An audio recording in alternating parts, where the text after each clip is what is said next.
Senhores, sejam todos bem-vindos a esse canal, podcast número 2 hoje. Eu resolvi convidar o Caio para que a gente fale um pouco sobre pornografia, um tema um tanto quanto polêmico e confesso que interessante. E espero que você goste, inscreva-se nesse canal, deixe seu like, compartilhe esse podcast com seus amigos, enfim. O Caio é psicólogo, mestrando, está terminando teologia, enfim, é uma pessoa com um vasto currículo, fundador do Passe Bem Concursos. E quando eu propus a ele para gravarmos esse podcast, eu pedi para que ele definisse o tema. O tema que ele escolheu foi o tema pornografia e confesso que não imaginava eu a amplitude, a vastidão argumentativa dessa temática. Então, Caio, seja muito bem-vindo, muito obrigado por aceitar esse convite. Obrigado, eu que agradeço. E eu gostaria que você começasse se apresentando. Quem é você? Bom, sou o Caio então, né? O Caio. Atuei na Polícia Militar por 15 anos, né? No final da carreira lá como psicólogo, né? Saí agora em fevereiro, resolvi pedir baixa para me dedicar aos estudos, né? Graduado em, como você falou, né? Em psicologia. Aí terminei e fiz uma pós em astronomia. Aí terminei a pós e fiz uma pós em neuropsicologia, né? Uma especialização. E agora estou tentando conciliar o fim da teologia, né? Com o mestrado também, né? Perfeito. Tentando sobreviver aí, vamos ver. Perfeito. E a sua linha de pesquisa no mestrado é? Poluição luminosa. Poluição luminosa. Inclusive, da onde a gente está gravando o podcast aqui, podcast não, né? Isso, Spotify, sei lá. isso. Daqui dá pra gente ver as tochas luminosas. É que hoje não tem, mas o polo petroquímico é ali, ó. Entre Sim. aqueles prédios. Então a gente vê o... Perfeito. A gente está gravando agora em Mauá. E Mauá é um polo industrial de petroquímicas, Exatamente. né? Então, inclusive, para a gente também não divagar muito em relação ao tema, Caio, quando falamos sobre pornografia, Uhum. né, há toda uma questão, ou melhor, engloba-se toda uma questão psicológica em torno desse tema, não? Sim. E assim, é interessante porque tem se passado de forma desapercebida. É um vício. Primeiro de tudo, a gente tem que discutir e falar que a pornografia é um vício também, né? Então, na mesma área do cérebro, que é o núcleo accumbens que a gente fala, que age os mecanismos, substâncias químicas da maconha, cocaína, crack e etc., qualquer tipo de vício, né? Mesma área do cérebro, então, funciona o mecanismo da pornografia. Então, assim como, por exemplo, o tabaco, a maconha, eu posso dizer que a pornografia Exatamente. é o mal do século. Eu acho que a pornografia é um sintoma, Sim. né? Porque assim, pós-revolução francesa, a gente vem uma ideia de uma sociedade cada vez mais individualista. Isso acontece, é um fenômeno do Ocidente, porque na Ásia isso não acontece, né? Então, no Ocidente a gente tem um conceito mais individualista. E no Ocidente, a ideia da pornografia no Ocidente, ela é progressiva, como todo tipo de vício. Então, por exemplo, você usa 90 vezes um cigarro de maconha. Para o seu cérebro liberar dopamina, oxitocina, serotonina, na mesma quantidade que as 90 vezes anteriores, você vai precisar dobrar a quantidade ou ir para uma droga mais potente, porque ela age no núcleo accumbens, que é o centro do prazer no cérebro, né? A mesma coisa acontece com a pornografia. Então, o que está acontecendo hoje em alguns países, por exemplo, na Alemanha, né? Na Alemanha está no parlamento um debate que eles querem aprovar a relação sexual, né, que o pessoal fala que é bestialidade ou zoofilia, entre seres humanos e animais. E não criminalizar isso. Por que isso está acontecendo? O Pornotube, que é um dos sites que mais capta pessoas para esse tipo de espectadores, né, pornográfico e tal, eles mesmos fizeram uma estatística, um levantamento, e conseguiram catalogar que 15 milhões de espectadores só no Pornotube que tem mensalmente, provavelmente 70% são viciados, né, em pornografia. Então, o que está acontecendo? Como a pornografia ela age na mesma área do cérebro que qualquer tipo de droga, etc., ele é um vício progressivo, como qualquer tipo de vício. Então, você começa vendo um vídeo pornográfico hoje, sei lá, papai e mamãe, né, que o pessoal brinca, fala, né? Você vai ter que cada vez mais elaborar aquela cena, porque não vai liberar dopamina no seu organismo. Então, você vai precisar de cenas mais elaboradas, mais robustas. E chega a um passo que você tem que ser cenas bestiais, literalmente, né? Então, animais, algo bizarros, para você conseguir liberar dopamina, porque é uma droga. E isso vai entrando, de certa forma, como eu falei para você, na nossa cultura e prova nosso individualismo. O mal do século, eu acho, é o individualismo. E o individualismo ele tem suas vertentes de sintomas, e a pornografia é uma. Por quê? com a pornografia eu não preciso mais flertar, cortejar, entender que o sexo saudável, né, ter uma relação sexual saudável, é você oferecer prazer. Tem uma abordagem muito interessante que eu gosto da logoterapia do Viktor Frankl, que ficou preso em campo de concentração na Alemanha nazista, em Auschwitz, etc. E o Viktor Frankl, uma das abordagens deles de trabalho na logoterapia, ele chama de intenção paradoxal. A intenção paradoxal é quando você não foge mais daquele medo que você tinha. E quando ele usa esse mecanismo de intenção paradoxal para trabalhar as pessoas que têm ejaculação precoce, por exemplo. Sim. Né? Então, o que acontece com quem tem ejaculação precoce? Eu tenho medo de não atingir o prazer, etc. Porque eu quero o prazer a qualquer custo. Né? Então, o que ele faz? Uma relação saudável para o Viktor Frankl no tratamento da logoterapia é você entra na relação sexual para você oferecer prazer para alguém. E aí, nesse momento, a sua relação não é individualista. Ela é uma relação altruísta, que é uma relação saudável. A pornografia é uma relação extremamente egoísta. Pornos do grego é isso. Sim, eu ia falar sobre isso agora, a etimologia da palavra. A porneia, né? Pornografia, sim. Porque do grego pornos vem de prostituta, né? E grafia vem de... E o significado no grego antigo de porneia é um amor egoísta. É o amor que eu quero prazer para mim. Eu não ofereço prazer. Sim. Então, como a gente vive uma sociedade cada vez mais individualista, prazer a qualquer custo, é bem epicurista essa sociedade, que é prazer, só que é o prazer que eu não ofereço, é o prazer que eu quero ter. E isso, a pessoa tendo essa prática da pornografia, ela entra no casamento. Um dos maiores motivos hoje de divórcio também, isso é catalogado em cartório, entendeu? É um dos maiores motivos, não é o maior, mas um dos maiores motivos é a pornografia. Eu queria puxar um gancho, na verdade eu tenho duas perguntas específicas.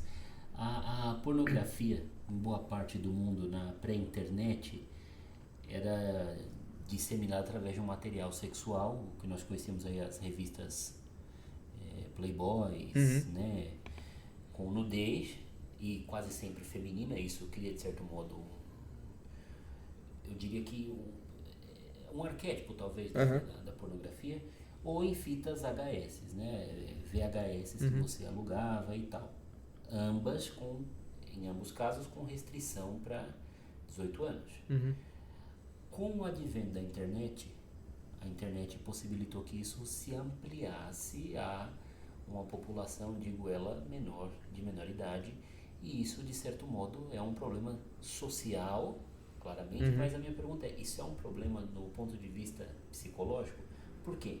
Entrando nessa perspectiva, eu separei uma pergunta específica que é sobre o que causa o vício na pornografia, né? Porque alguns estudos estão correlacionando essa exposição a esse material a alguns transtornos psiquiátricos, como ansiedade social e depressão.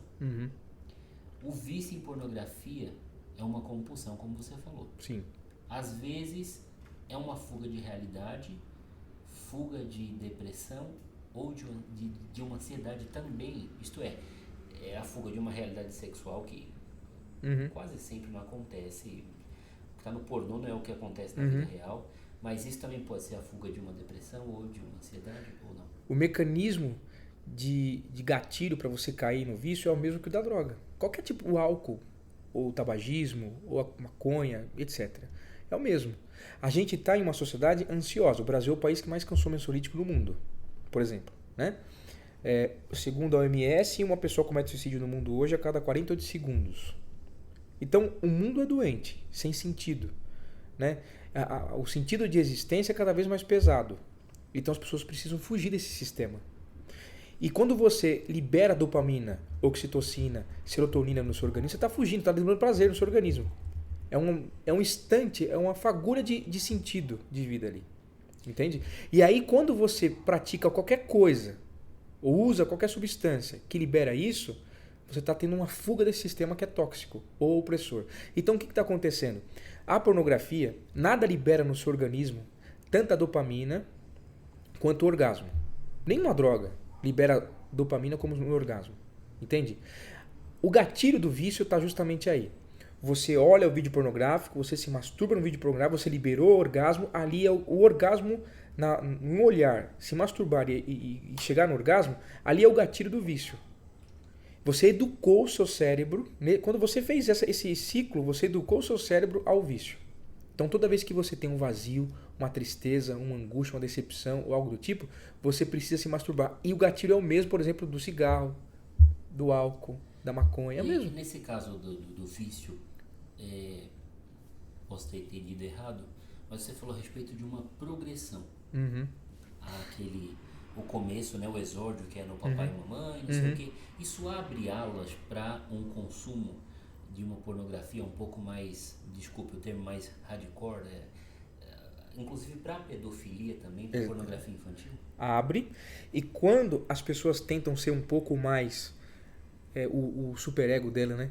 Policia ela tenta se controlar no vício, o que ela faz? Ela tenta trazer para a relação, para o casamento. Então, o que vai acontecer? Se eu tento trazer para o casamento uma cena que é fictícia, como você mesmo falou, que é fictícia, que não tem como acontecer. Porque o que acontece? Os gemidos, os gritos, as posições, tudo aquilo na pornografia... A simulação de orgasmo. Simulação de orgasmo, tudo aquilo é um trabalho artístico, não é real. Aquilo é fantasia. Então, quando você tenta trazer para o casamento aquilo, você está procurando prazer a qualquer custo. Bom, numa relação saudável... E fora também, desculpa te contar, que os filmes pornográficos, em grande maioria, são falocêntricos, né? O homem é sempre exatamente superior, é o que domina aquela relação sexual. E isso é uma crítica que eu faço, é uma crítica ao seguinte, a gente já vê uma sociedade no qual a mulher é subjugada, o corpo da mulher já é um corpo fetichista, o corpo da mulher na nossa cultura não é dela. Sim. Isso aí é histórico, né? A mulher ela tem um corpo para que ela oferecer prazer para o homem. A indústria pornográfica, com o advento da tecnologia, como você falou, fomenta muito isso aí. E fomenta ao passo que, nos filmes pornográficos, a mulher é um objeto de prazer para o homem. Ela perde a identidade de construção identitária dela no filme pornográfico. Porque no filme pornográfico, ela reforça a ideia de que ela só é feita para oferecer prazer para o homem. E sem contar toda aquela questão que você falou. O falo do homem é muito grande. Então, assim, eu atendo pessoas, por exemplo, cara, isso é real. Menino novo que tá em crise porque ele acha que o falo dele é pequeno porque ele viu o filme pornográfico e aquilo ali não é real. E causa uma disforia nele. Exatamente. E ele não consegue se relacionar. Por quê? O processo de educação sexual que ele teve foi através do vídeo pornográfico. E você falou um negócio importante. Na minha época, né? Eu não sou tão velho assim, mas na minha época, a gente tinha dificuldade em assistir e ver. Ter acesso, né? Muito. Quem tinha na escola uma revista pornográfica, o cara era o rei da escola. Igual você falou, a Playboy, por exemplo, né? Hoje em dia não, a acessibilidade é muito mais fácil pela internet. Você olha lá, e aí tem um problema muito grave aqui. A foto, ela não vem com quesito audiovisual. Sim, é só a imagem. Só a imagem. A imagem pro homem, ela libera um prazer, porque o homem é muito visual, né? Pra mulher não. A mulher ela precisa de uma robustez maior no sinal de comunicação. A pornografia é um problema só masculino. Não. Por que agora a mulher está tendo mais... hoje, aproximadamente, segundo pesquisas, 33% das mulheres no Brasil assistem pornografia. Dessas 33%, 10% são viciadas. São viciadas, né? Mas por que esse número aumentou e está aumentando? Segundo o próprio site de pornografia, que é o Pornotube, está aumentando. Porque antigamente a mulher já não tinha essa acessibilidade, porque é uma cultura machista. Sim. E outro fator importante também que se levar em consideração é que a mulher, não que ela não tenha prazer em ver uma imagem de um homem bonito, uma posição erótica, ela tem, mas é que não é tão atraente para ela, porque ela precisa de um outro mecanismo para liberar mais libido, para estimular a libido da mulher, precisa de mais mecanismos cerebrais, como por exemplo o áudio, o som. Sim. Com a indústria da tecnologia, site, por exemplo, site pornográfico, vídeo pornográfico, essa tecnologia fomentou a facilitação de você ver vídeo pornográfico. Então o que acontece? A mulher hoje ela consegue abrir, ter acesso, e é interessantíssimo isso. Quando você vê um filme, vê um vídeo no YouTube, qualquer coisa, se você ligou a televisão, ligou o notebook, ligou o celular, você viu uma imagem pronta, aquela imagem ela tem uma interação no seu cérebro. Essa interação ela é hipnose. Hipnose não é só você comer uma maçã achando que tá comendo uma maçã, mas tá comendo uma cebola, né? Que é aquela hipnose artística. 1, 2, 3, dorme, né? Isso é hipnose artística. Hipnose é todo tipo de concentração. Então, quando você está concentrado, lendo um livro, né, conversando, escutando aqui o Spotify, você tá hipnotizado. E quando você está vendo um filme pornográfico, você está hipnotizado. Né? Porque a imagem vem pronta. O que é hipnose? O seu senso crítico está abalado. Então você não tem capacidade de raciocínio crítico. E nesse momento, com o senso crítico abalado, vendo uma pornografia, você está sendo educado sexualmente e educado a sua construção identitária. Por que identitária? Porque o próprio Freud falava isso. Tudo bem que teve uma divergência entre ele e Lacan, mas para Freud, a construção básica do ser humano é a sexualidade. E quando ela é pervertida, não é saudável, todas as facetas da sua vida vai ser prejudicada. Espiritual, emocional, financeira, interação social, profissional, tudo isso vai ser prejudicado. Então não é à toa que quando a gente vê pessoas viciadas em pornografia, como eu atendo alguns, por exemplo, ele tem sintomas de viciado porque ele é um vício. Ao passo que tem pessoas que eu estou atendendo um garoto novo que está em depressão. Ele está desesperado, ele quer sair do vício da pornografia, ele quer largar e não consegue sozinho. Porque os passos para o tratamento é o mesmo passo que você trabalha, como eu falei, com quem é viciado, por exemplo, em álcool. E voltando a um ponto específico, eu li um estudo da Convenção Anual da Associação Psicológica Americana em Washington em relação à pornografia, que buscava mensurar a questão da exposição precoce à pornografia. Exatamente. Com o estímulo à postura machista. É claro, a gente falou a respeito disso aqui, que há toda uma construção machista, falocêntrica, androcêntrica, de passagem, que o homem é sempre o objeto de prazer. Tanto que na China, no Japão, por exemplo, a indústria pornográfica sempre não mostra o rosto do homem, mas as mulheres sempre são mais expostas do que o homem. E eu gostaria que você dissertasse um pouco mais a respeito disso, sobre essa questão da exposição precoce à pornografia como catalisador, como catalisadora de uma cultura machista no Brasil. Em contrapartida, o que poderia ser feito, né, se não acabar com a indústria pornográfica, o que eu acho muito difícil, sim. Mas o que poderia ser feito em relação a isso? A menores de idade? Sim, a menores de idade. Primeiro, eu acho que o pai e a mãe, ele é o responsável pela construção da educação básica de qualquer ser humano, cara. Porque, desculpa cortá-lo, vamos colocar dois cenários. Por exemplo, uma mãe que pega uma filha consumindo esse tipo pornografia. De conteúdo, sim, assistindo a esse tipo de conteúdo.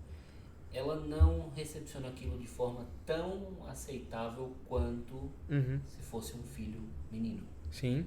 Então, é estimulado ao filho, é meio que paralelo, simultâneo ao sinônimo de masculinidade, o consumo da pornografia. Isso que você falou é fantástico. Por quê? O homem ser cada vez mais envolvido com a pornografia, ter a fama de pegador, né, ou algo do tipo, para ele é sinônimo de status social. Essa é a prova da sociedade machista. Né? A mulher, em contrapartida, é sinônimo de vagabunda. Né? Por exemplo, promíscua, prostituta, e vai. Né? Então prova-se que esse linguajar nosso, que a sociedade era machista. Ao passo que se você pega um filho, um filho homem, que está assistindo pornografia, geralmente o pai ele vai sentir orgulho do filho. Né? A mãe vai sentir orgulho. Meu filho... Agora, quando você vê uma menina, é um escândalo da família. E outrora tinha até também, em relação a isso, um tabu em relação à masturbação. Exatamente. A mulher que se masturbava, até hoje é assim, né? Muitas famílias são assim, né? A mulher que se masturba, ela é criminalizada. Né? O homem não. O homem é sinônimo de... ele entrou na puberdade, agora ele está se reconhecendo no próprio corpo. O homem pode se masturbar. E a mulher não. Isso aí é um estilo de sociedade opressora até a sexualidade feminina. É uma sociedade tóxica para a mulher. Né? Agora, a masturbação é um outro papo. Entende? Isso aí a gente fala aqui de uma masturbação correlacionada a um vício. A da pornografia. Aí é tóxico. Né? Agora, a masturbação por si só, ela é um outro papo. Né? Não entra no vício. Se bem que tem gente que é viciada só em masturbação, mas aí é uma outra questão. O fato aqui é, você viu uma menina, sua filha ou seu filho, vendo um vídeo pornográfico, eu acho que você não pode fechar os olhos. Porque o vídeo pornográfico ele tem um papel de educador. E educador necessariamente não é bom. Pode ser ruim, no caso como ali é. Então o que está educando? Se for uma filha minha que veja, por exemplo, eu vejo ela vendo um vídeo pornográfico, primeiro de tudo eu vou mostrar pra ela que aquilo ali não é real. E segundo, cara, ela está sendo colocada como objeto de prazer pra mulher. A mulher é só um objeto de prazer pra um homem. É tóxico isso. E se for para não tenho um filho masculino, mas se fosse o meu filho, eu tentaria mostrar pra ele que não é assim que se trata uma mulher, por exemplo. Porque isso aí é ser canibal, é uma relação canibalística. Sim. E aí, Caio, entrando pra gente já entrar nos dois próximos tópicos e finalizarmos, entrando nessa perspectiva que você falou a respeito da pornografia como um problema masculino e tal, isso é a causa do fim de muitos casamentos, de projetar na relação sexual do casal, a pornografia, aquilo que é passado no filme pornográfico, que é uma coisa relapsa, se posso usar essa palavra, à realidade sexual do casal. E aí o que acontece? O homem, ele vê aquela cena, ele tenta reproduzir na vida real. E como eu falei pra você, ela é progressiva como qualquer tipo de vício. Então o que o cara tenta fazer para ter prazer na relação com a esposa? Ele tenta refinar, elaborar o cenário. Então, coloca agregadores, né? Coloca fetiche, swing e tal, tudo mais. Sim. Então, coloca mais pessoas num sexo para tentar ter mais prazer. Olha como que é tóxico. Né? Aí surge a tal da orgia, que a gente chama de orgia. E a intimidade de um casamento saudável, que é de entrega, uma intimidade que é de uma relação humana, né? E para quem acredita, até eu, no meu caso, eu acredito nisso, que é uma entrega espiritual também, você perde isso, entende? Então eu acredito muito nisso, que a relação sexual é uma relação de entrega, entende? E isso não tem nada mais lindo no conceito espiritual do que isso. Perfeito. Você entrou nessa perspectiva em relação à espiritualidade, e aí em um dos tópicos você falou a respeito da igreja, família, em relação a isso. Eu sei que você desenvolve um trabalho em relação à teologia, é um campo de estudo seu, mas você separou uma pergunta e eu confesso que estou bem curioso para que você a responda, que é como é possível ter uma preparação para que as igrejas, quiçá as famílias, enfim, possam combater o uso da pornografia, excessivo ou não excessivo. A minha pergunta é, no caso, na sua perspectiva teológica, como que é a abordagem em relação à pornografia, como por exemplo um objeto que se torna, no caso do vício, muito ultra necessário para ter um orgasmo, por exemplo. Essa é uma militância que está acontecendo nem só por pessoas ligadas diretamente à religião. Tem especialistas em psicologia e tal que estão militando e mostrando, tem pesquisas de cientistas mostrando quão tóxico é esse vício no mundo. Agora, dentro das igrejas, eu penso assim, no Brasil, a gente tem aproximadamente hoje 5 milhões que a gente chama de desigrejados. São pessoas que têm alguma frustração e se afastam das igrejas. Né? Qual o papel da igreja? Dentro desse cenário individualista, que tem vários sintomas, você viu na Europa, se não me engano na Suécia, no começo do ano foi aprovado pelo parlamento o suicídio, que você pode ligar lá, agenda o suicídio, você entra numa cápsula e em 5 minutos você tem uma morte indolor lá, né? Sim. Então, é uma sociedade cada vez mais tóxica e individualista. Pronto. E tem vários sintomas, como o suicídio já aprovado no parlamento, em alguns países, casamento com inteligência artificial, na Ásia a gente está vendo isso, e aqui, por exemplo, o suicídio, o caso da pornografia. Então, tudo caminha para uma individualidade. Sociedade perversa. Eu em primeiro lugar e eu a qualquer custo. Ponto, acabou. A igreja não pode cair nessa pegadinha. E quando que a igreja cai nessa pegadinha? Quando a igreja ela é lugar de pessoas perfeitas. Então, se só tem pessoas perfeitas naquela igreja, eu tenho medo de me abrir. O conceito de igreja básica dentro da teologia é uma igreja é um corpo. Um corpo ele é codependente, os membros são codependentes.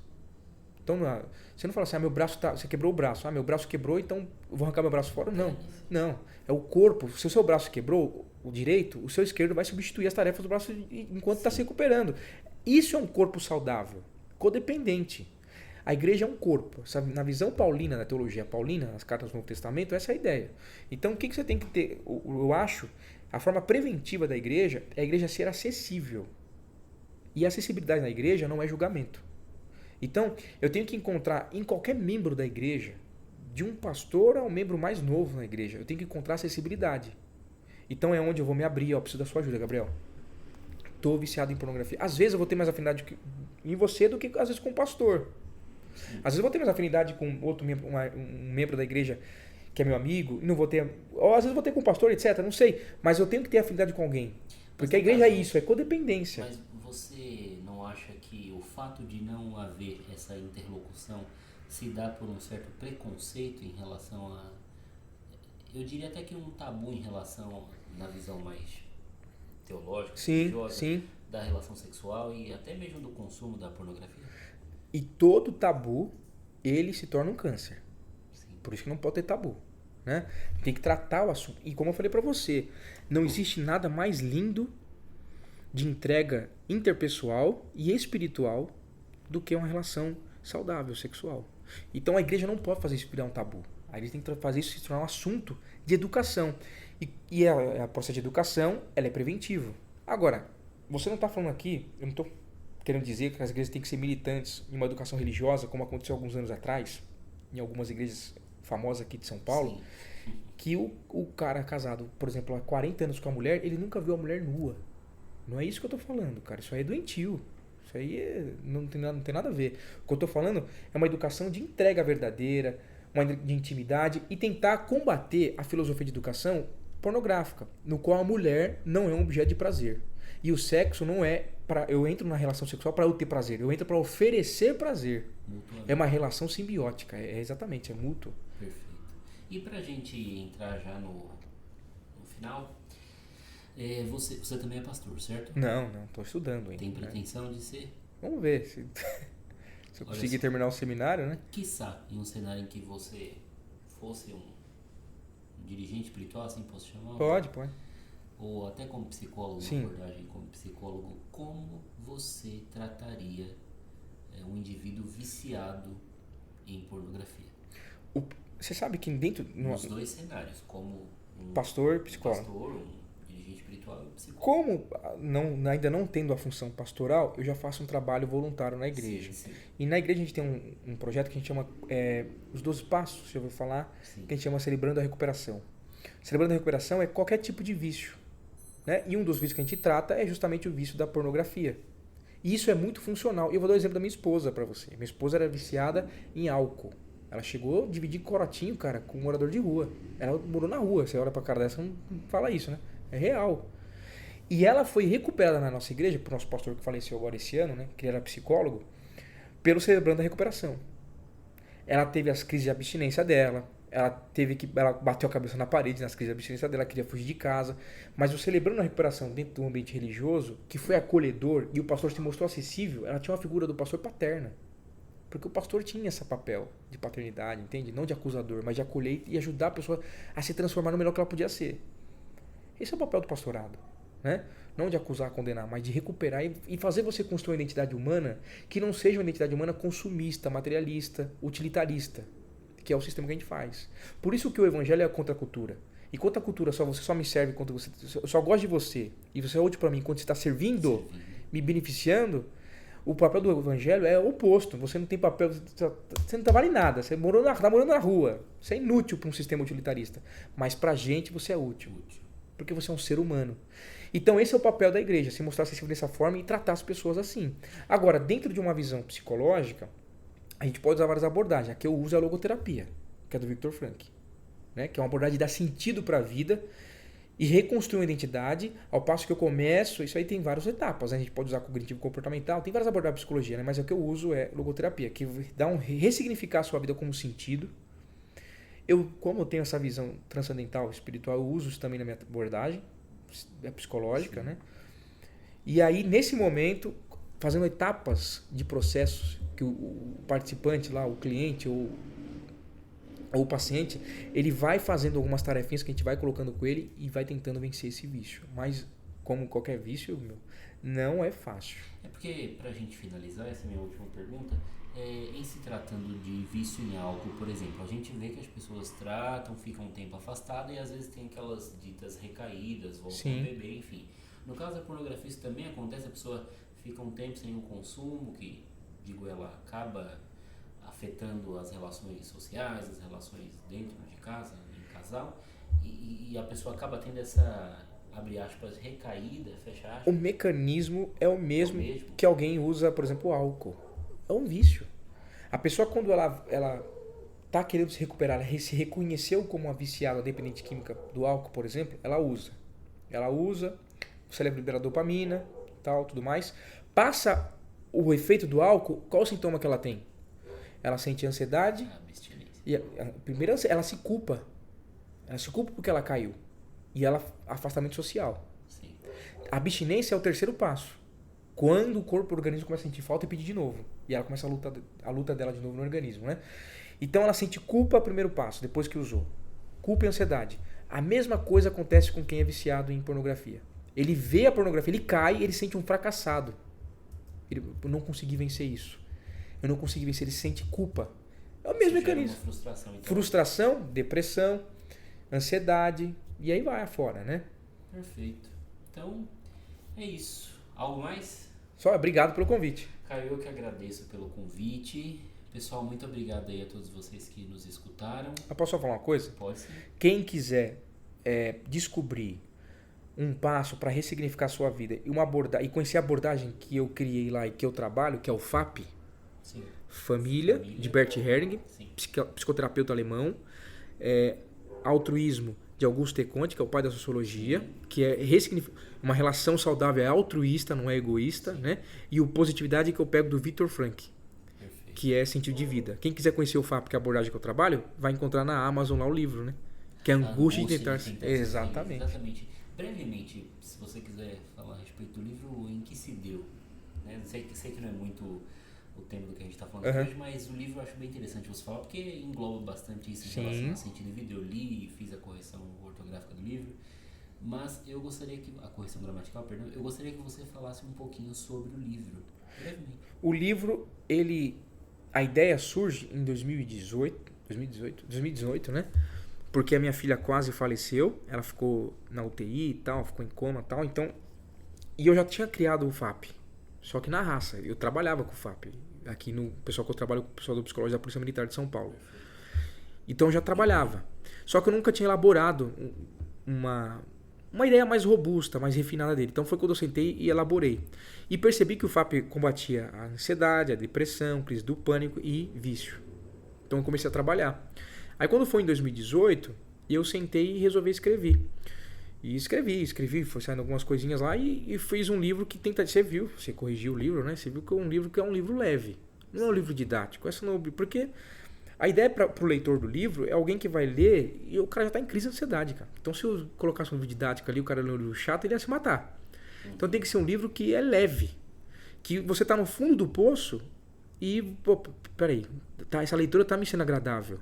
Então a ideia que eu tive é você colocar espaços de diálogo no livro. Para fazer o leitor se pertencer. Exato. Porque a ideia do livro é uma ideia de construção de identidade não utilitarista e materialista e consumista. Você construir um sentido de vida para você que ninguém pode tirar de você. Então, assim, se eu sou o meu carro, se eu sou a minha conta bancária, se eu sou a minha formação, a minha graduação, tudo isso pode ser tirado de mim. Né? Psicólogo. Se perdeu o CRP, você não é mais psicólogo. O ser deve ser sobreposto ao ter. Exatamente. Essa é a ideia básica do livro. Então, o livro vai criando isso, junto com o FAP. A gente comenta sobre ansiedade, suicídio, depressão.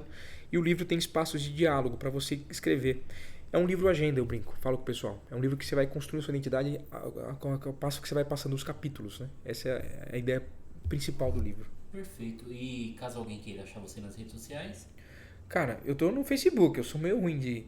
Tem um Facebook, que é o Caio Viana Martins, mas se alguém quiser achar o meu trabalho do curso, né, do exame psicológico da Polícia Militar aqui, que a gente trabalha, Passa Bem Concurso no Instagram, ou YouTube, né, que tem bastante vídeo lá no YouTube também, e o livro se encontra na Amazon. Perfeito, eu vou deixar o link do livro aqui na descrição do vídeo, em ambas plataformas que a gente for transmitir esse podcast, e também vou deixar os links das redes sociais do Caio, caso alguém queira entrar em contato ou conhecer um pouquinho mais sobre o trabalho dele. Então é isso, pessoal. Muito obrigado. Obrigado a você que escutou até aqui. No mais, deixe seu like, se inscreva. Aquele protocolo de bom espectador. Tá bom, Caio? Muito obrigado. Eu que agradeço. E até um próximo momento. Até mais. Senhores, sejam todos bem-vindos a esse canal. Podcast número 2 hoje. eu resolvi convidar o Caio para que a gente fale um pouco sobre pornografia, um tema um tanto quanto polêmico e confesso que interessante. E espero que você goste, inscreva-se nesse canal, deixe seu like, compartilhe esse podcast com seus amigos, enfim.